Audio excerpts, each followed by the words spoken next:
Hey there, it's Sara, and I'm coming at you with a shorty episode of the No More Wasted Days podcast. And today I'm going to talk to you all about the gut brain connection and how food can actually impact your mood in sobriety. This is something that I really didn't think about as far as alcohol disrupting my gut biome when I was a drinker. I was a person who was very health conscious. I still am. But when I was a drinker, I was eating really healthy. I was working out, and then I would drink a lot. Each day, I would have about 2 to 5 drinks. And then on the weekends, I would have much more. And I did things like saving up all my calories for alcohol or not eating carbs because I wanted to save my carb intake for alcohol. So I did a lot of things that were actually unhealthy on my quest to be so healthy because I was trying to create space for alcohol. And it turns out that if I just would have ditched alcohol earlier, I would have resolved a lot of issues. So I think it's really important to understand this connection. One, because I feel like people talk about the gut brain connection a lot these days. I feel like it's almost like a buzzword when people say you got to have a healthy gut. And I just really want to explain why that's actually true. It's not so much a buzzword, it's just that we're finding out more and more as science gets out there and researches more and more things like this. And also, I know that for me, I didn't realize that alcohol was disrupting my gut biome. Like I was talking about before, I was doing all these things to be healthy. And then I was putting something into my body that was making it so my gut wasn't healthy, which makes it harder for our body to process certain foods. It also makes it hard for our brain to work in a healthy way where we can manage our emotions in the most efficient and healthy way. So, alcohol significantly disrupts the gut's balance, and it impacts both physical and mental health because the gut actually produces neurotransmitters like serotonin and dopamine. That is something I did not know until I started doing research like this to make me feel more empowered on my alcohol free journey.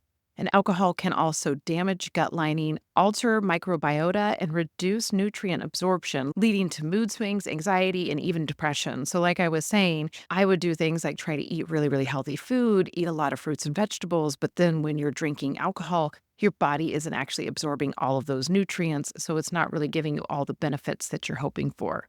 As you start your alcohol free journey, the brain and body are repairing from alcohol's effects. And that's the good news. We can actually go in and change our gut microbiome. We can go in there and help it out and make that gut brain connection strong and healthy. After we quit drinking, we can support our gut health by introducing a healthy, balanced diet, and it'll restore this connection. Suddenly, our mood will start to stabilize. We will improve our emotional resilience and reduce cravings. All of these things are critical for long-term sobriety. That's why I'm super excited to bring this topic to you today, because I do feel like it's something we don't talk about very often, but it's important stuff that we need to know. So today I'm going to go into a little bit of the science so you can really understand what the gut does and the connection from our gut to our brain. Because maybe you've heard phrases like the gut is the second brain and you're wondering, why is that? Well, I'm actually going to tell you that today so you'll understand. And then I'm going to give you some actionable tips so you can actually start thinking about the food that you're eating and how it can start restoring your gut back to its most healthy state. And we're even going to talk about how by doing this, we're supporting emotional balance.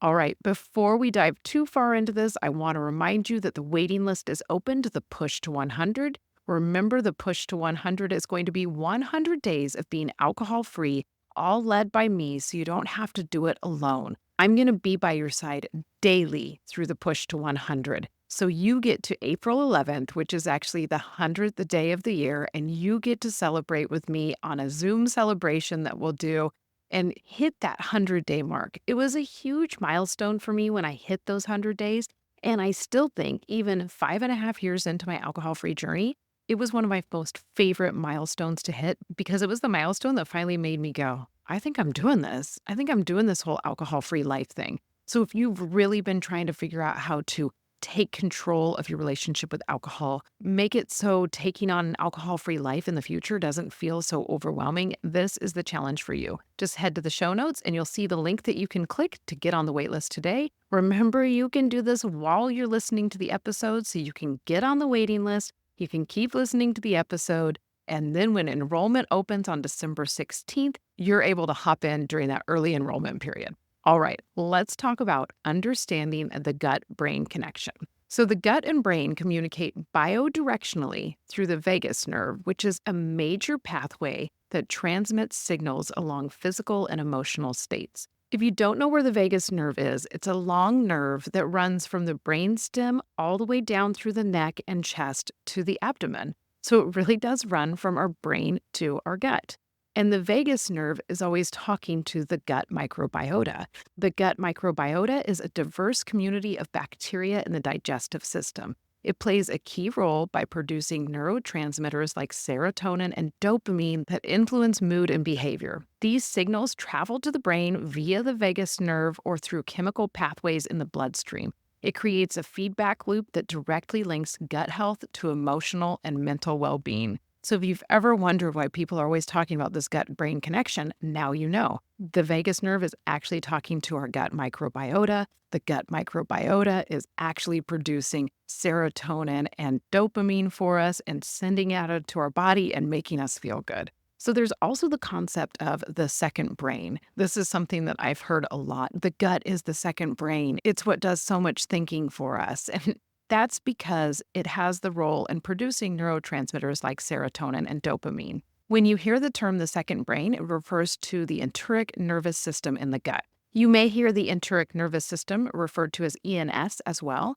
It's a complex network of neurons that operate independently yet communicate closely with the brain. This system plays a crucial role in digestion, but it also significantly impacts mood and mental health by producing those key neurotransmitters like serotonin and dopamine. And actually, about 90% of serotonin is made in the gut, and that's the neurotransmitter that stabilizes mood and well-being. So when I'm telling you, it's so important to get in touch with this gut health piece, start repairing the damage that may have been done through drinking, because it is actually going to help with mood regulation. Like I said at the top of the episode, alcohol negatively impacts gut health by disrupting the balance of gut microbiota, damaging the intestinal lining, and reducing the absorption of essential nutrients. This can lead to inflammation and leaky gut, where harmful substances can enter the bloodstream, triggering systemic inflammation that affects the brain. Disruptions like this impair the gut's ability to produce mood-regulating neurotransmitters like serotonin and dopamine, and they may contribute to mood swings, heightened anxiety, and even depression. Over time, these effects can create a cycle where poor gut health exacerbates emotional challenges. This can make sobriety and emotional stability harder to maintain without intentional dietary and lifestyle changes. But don't worry, I'm going to talk to you about these changes we can make, and they are not all that difficult. I'm not going to tell you to go on some crash diet. What you get to do is eat real food when you do this. It's actually going to feel pretty easy. And if you're anything like me, when I first started my alcohol-free journey, food tasted so good that I wanted any and all of it. So what you can first start doing is focusing on eating foods that support gut health and even emotional stability. This includes probiotic-rich foods like yogurt, kefir, or it may be pronounced kefir. It's one that I always go back and forth on. Kimchi, and even kombucha. And kombucha is so yummy. Like, add one to your day each day, and it's a great thing. My husband and I actually started brewing our own kombucha when we quit drinking, and it was a really awesome thing because it gave us a hobby, and we were eating something that was really good for our gut health. I also want you to focus on eating prebiotic foods that feed good bacteria. Some of these are bananas, garlic, and oats. So all of these so far are pretty easy to add, right? The last one you can start adding in is omega-3 rich foods, and these are going to support brain health. Foods like salmon, walnuts, and chia seeds. I highly recommend adding chopped walnuts to oatmeal. Then you're getting those oats and the walnuts, and you're getting a 2-for-1. Another thing you want to start doing is focusing on eating more fiber. Fiber plays a key role in stabilizing blood sugar levels by slowing the absorption of glucose into the bloodstream. It prevents rapid spikes and crashes in blood sugar. These are often linked to mood swings, irritability, and fatigue. Consistent blood sugar levels help maintain steady energy and support the production of mood-regulating neurotransmitters like serotonin. So in sobriety, I want you to start focusing on a fiber-rich diet. This will include oats, which I already mentioned above as a prebiotic food, legumes, which is beans and lentils, berries, avocado, and whole grains like rice, quinoa, and sweet potatoes.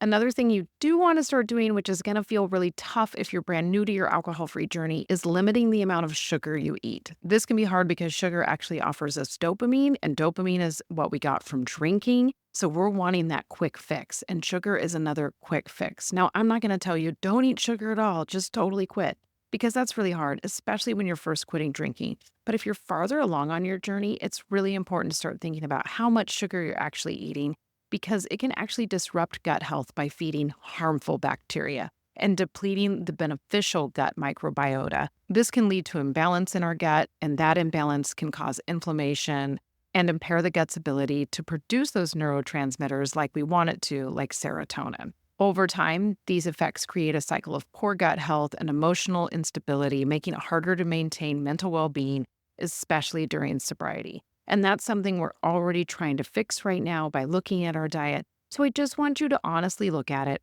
How much sugar are you eating? Where can you balance that out? Where can you start thinking about eating more fruits and vegetables instead of having the sugar? For me, this has been something that's been really hard while we've been building our house because I've definitely leaned on sugar. So don't worry if you're feeling like, oh my gosh, this is me, this is really overwhelming. You're not alone. We can totally do this though. We can make it a goal to start lessening our amount of sugar and start increasing the other foods that I was talking about. So, one thing I want you to do is to remember to focus more on what you get to eat versus what you don't get to eat. And I also want you to think about it's not that you have to take away all sugar, it's more that you have to make your diet more rich in the whole and plant based foods. So, fruits and vegetables. And when I say whole foods, that can feel confusing to people, but just think about shopping the perimeter of the grocery store. That's where things like the whole lean meats can be located, and fruits and vegetables, and even the deli section. You can find some cool pre made things that are actually whole foods, but the deli section of the grocery store has actually put them together for you. Another thing I want you to remember is to hydrate. It's super important to help with healthy digestion. One rule of thumb that they have out there is that you think of half your body weight and you take that half of your body weight and you put it into ounces of water. That's how many ounces of water you should be shooting to drink each day. Now, for me, that's around 80 ounces of water a day. That felt really overwhelming when I really started working on drinking more water in the past year. So I first started by just trying to drink 30 ounces of water. When that felt easy, I started trying to drink 60 ounces of water. When that felt easy, that's when I went up to that 80 ounces. So make the increase slowly if that feels really overwhelming for you. And lastly, to improve gut health, you could consider limiting caffeine intake. But again, if you just quit drinking, start there. That's a huge help to your gut health. And then you can look at that caffeine later on if you're having emotional stability issues, if you're having anxiety and you feel like, oh, I need to make a change. That may be something you want to try out. I recently gave up caffeine for 20 days and now I've reintroduced it back in, but I only have about 60 milligrams in my coffee each morning. I took it way down because I probably used to actually do 300 milligrams in the morning with my pre-workout and my coffee. So I'll probably do an episode on that later on, but just be thinking, okay, right now your focus is probably quitting drinking. Then you can think about something like caffeine intake. And the reason I did that is because I was experiencing anxiety issues and I was looking and going, okay, well, this is happening. I am drinking caffeine a lot. Maybe I can lower that. That can be the first thing. Now, the next thing that I'll have to work on if I'm still having issues, which right now I am not, would be for me to start looking at my sugar intake and being like, okay, how can I start lowering that and increasing those other foods? If this is feeling really overwhelming for you, don't worry. Just start making simple swaps in the beginning. An example of this simple swap that I recently did is my family and I used to eat a lot of rice-a-roni when we lived in our camper trailer. It was because, one, I really like it. Two, it was really easy to cook. It didn't take a lot of pans, and it was like a comfort food meal. So after a long day of building the house, it was something really easy. I'd add steamed broccoli to it and call it a meal. Now, this is something that I still like and I want to keep. I really like rice, but so instead I've changed it up. I have a basmati rice bake that I do now. It has sweet potatoes and basmati rice. I bake it up. It has less salt, less processed stuff. It doesn't have a cheese powder that I'm not sure what is really in it. And another thing I've done is I've started making a rice bake with steamed broccoli in it and chickpeas. to get the protein and the fiber from those chickpeas. And I use brown rice instead of the rice from the rice-a-roni. So just think of a meal that you really like and start going, okay, well, how can I make swaps? Maybe it's regular pasta and you're switching it to whole grain pasta to get more fiber in. And just start looking at your diet throughout the day. What do you naturally eat? Where can you make swaps? And make a swap at a time. When a swap becomes easy for you and second nature, then look at the next one. Don't try to do a complete overhaul all at once. That'll be super overwhelming, especially if you're brand new to your alcohol-free journey. And another swap you can do is as far as sugary foods, one thing I always do is I start telling myself, okay, you can't buy it at the store. You have to make it from scratch. And it just makes it so I really know what the ingredients are that are going in it. I can choose to make swaps as far as what kind of sugar I'm using or what kind of flour I'm making. And I'm just more in control of how I'm doing it. Again, I am not saying never go to the store and buy a pack of Oreos again. I'm just saying start these little swaps. It's going to make it start feeling less overwhelming and you'll start noticing the change. And really, one thing that helps me is I'll think to myself, I'm helping myself rebuild my gut. This is something that I damaged through my drinking. So now I'm taking action and I can start helping myself. I want to encourage you to just start with one small change, like adding a fermented food or eating more fiber-rich vegetables. Make the choice of what it's going to be. Maybe it's going to even be just adding in that you're going to drink some kombucha. It's an easy place to start. If this episode has been helpful for you, be sure to rate the podcast. It's a great way to support the podcast. And I really do hope that this information helped you become more empowered on your alcohol-free journey. Before I leave you on this episode, I want to remind you to go check out the link in the show notes for getting on the waitlist for the Push to 100 challenge. I'm getting so excited for it, and I really hope to see you there. So get on that waiting list so you have access to early enrollment. And just so you know, the first 20 people who sign up are actually going to get a free 30-minute one-on-one coaching session with me. So go check out that link so you can be guaranteed one of those spots. All right. Thank you so much for listening, and I'll be in your ear in the next episode.